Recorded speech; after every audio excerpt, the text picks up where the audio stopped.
For trimming this foot, I'm gonna let him rest his foot on my leg instead of holding it up too high. I'm gonna start by getting this bar that's pretty overgrown on this one side, on the outside side. And I know this hoof, this horse and his front hooves gets a little bit underrun heels, and he has a quarter crack right there.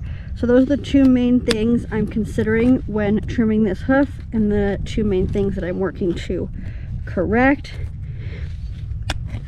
First, his heels also, I want to make sure they're not contracted, but I see how they could become contracted, especially that's common with underrun heels, and we're going into winter. So I really want to get this overgrown bar down so it doesn't pinch the frog any more than it needs to. So really trying to get this part of the bar that's down the second part of the frog. The bar should extend halfway down the frog. When the hoof is so hard like this, it sometimes can be really hard to trim it down, but I'm gonna do the best I can here.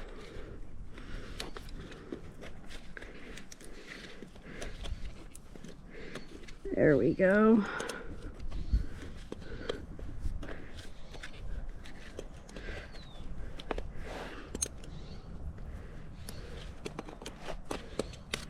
And on this other side, I'm gonna get all this debris out of here, but there's really, the bar did not grow as much on that side. It just goes to show how unique horse hooves can be.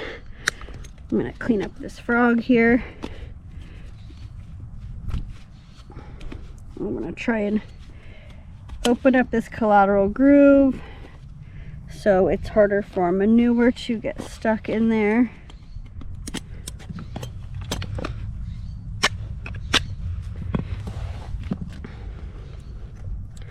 Now I do want to trim, get this central sulcus open, but I think I need to use my big nippers for it, because even though it's not quite so hot anymore, it hasn't rained, so the hooves are still super hard. As you can see, it's coming out in big, almost flying off like chunks. Sometimes you have to use different tools just to see what works. You can use your rasp on the central sulcus as well. And I'm kind of bracing his leg against my knee here so that it's more stable when I'm doing this rasping. Since this horse tends to get those underrun heels, I'm really gonna bring the toe back as far as is safe.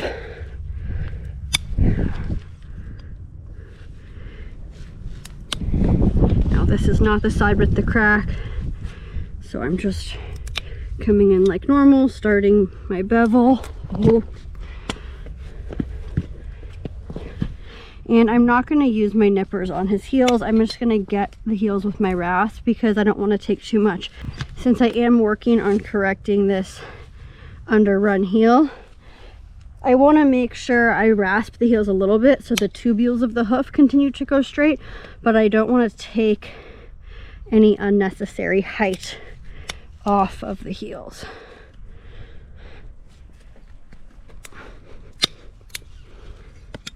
So same thing, I'm coming around this side, ho ho ho, trimming the hoof wall to just above the sole plane. Now this is where that crack is, so this is where I'm going to take things a little bit different. I'm going to make a little bit more of an indent here where that crack is, because I don't want that part of the hoof wall bearing weight, because I want to relieve the pressure on it to prevent the crack. I want to prevent the crack from continuing to split, so I'm relieving the pressure off of it. You can see it right there, and I'm going to do more when I pull the foot forward, but first what I'm going to do is I'm going to check the balance of the heels they're pretty even, so I'm going to take the same amount off each side, just a few rasps to smooth out those tubules. The tubules are the tubes that the hoof horn grows down in, and you want them kind of to be cut off so they're not starting to fold under by too much ground pressure.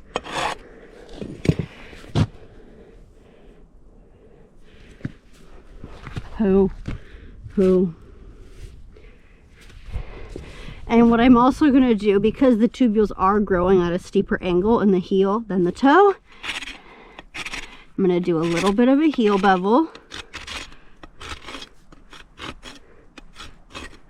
Now I'm not really messing with the surface of the heel, it's just right at that edge.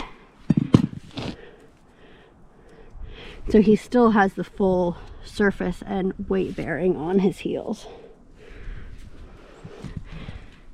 Now I'm going to come around like normal and bevel all the way around the hoof, smooth out my nipper cuts. I'm going to get where this crack is, and I'm going to do more when I pull the foot forward, but right now I'm just ignoring that.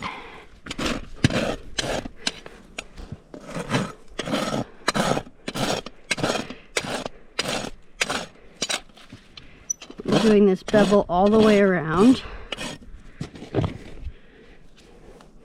Again, checking my balance. So I really brought his toe all the way back, pretty much right on the border of the white line and the water line. Now usually you'd never trim into the white line, but there are some cases where you can. And when you have a horse that you want to bring those toes back as much as possible. And I know this horse, I know he's not going to get sore from doing that.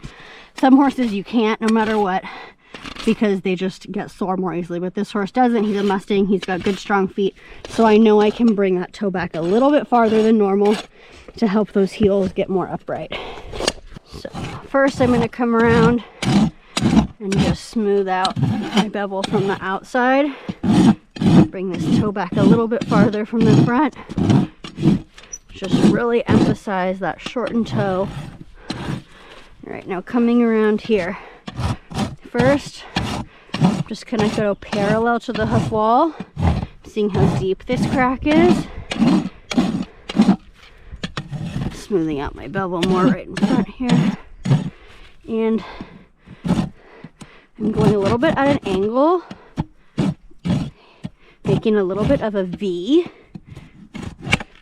going to use the side of my rasp and get right in where that crack is. Oh, coming around, really just doing that emphasis on the bevel and smoothing out. I'm almost going to get this crack gone completely. Again, doing a little more of a V here. Oh.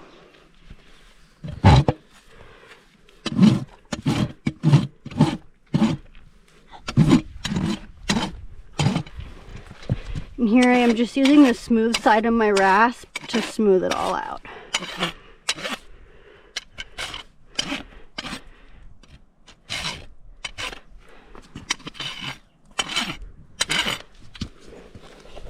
And I'm going to do the same thing on my Mustang roll here with the smooth side of my rasp.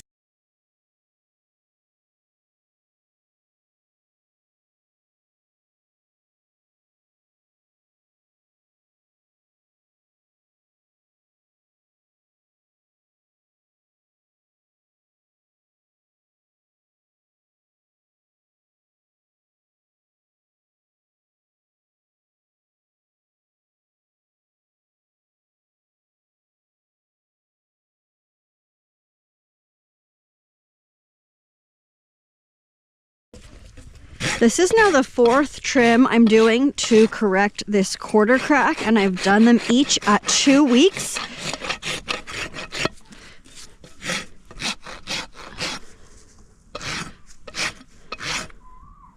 So we are about 2 months into this. I'll have to look at the dates to see exactly. And the crack has grown out. It's now just a chip there, and we're getting it down even more today. We're also working on correcting underrun heels, so I've been bringing this toe back pretty dramatically every 2 weeks.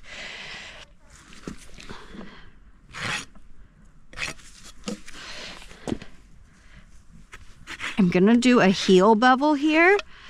So I'm just I'm just pulling the rasp along the back of the heel. I want to leave as much surface, heel surface, as I can right here. So I'm really just putting an angle of these, I'm just shaving off the back tubules so they're not folding under the horse as much.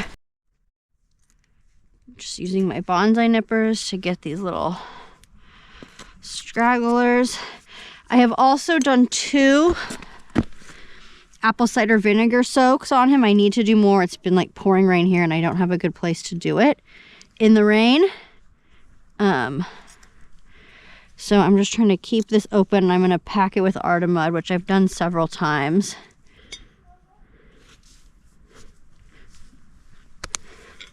I'm going to start here because the hooves are so soft. I can pretty much move my nipper all the way over. Come on.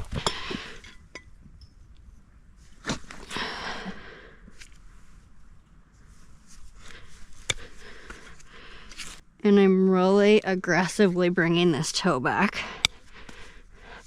I'm coming pretty much to 1 inch in front of the tip of the frog.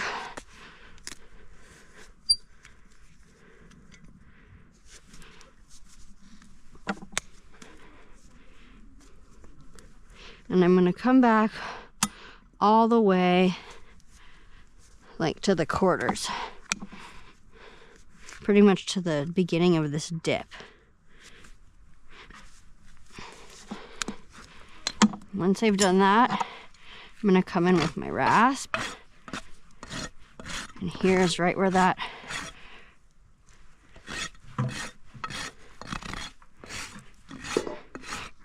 crack was.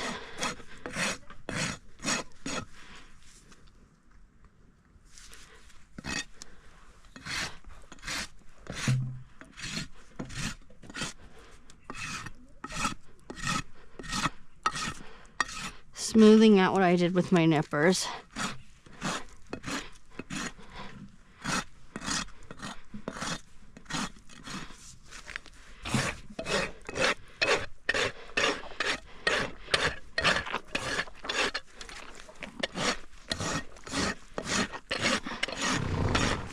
Pretty much just gonna leave his bars. I cleaned them up 2 weeks ago and they don't need it this time. A tip for applying Artemud, or really any hoof clay, that's not going to do anything on the surface. You want to get it deep down in the central sulcus. So I'm going to use my hoof pick to really get it in the more narrow bottom part than I can get with my finger.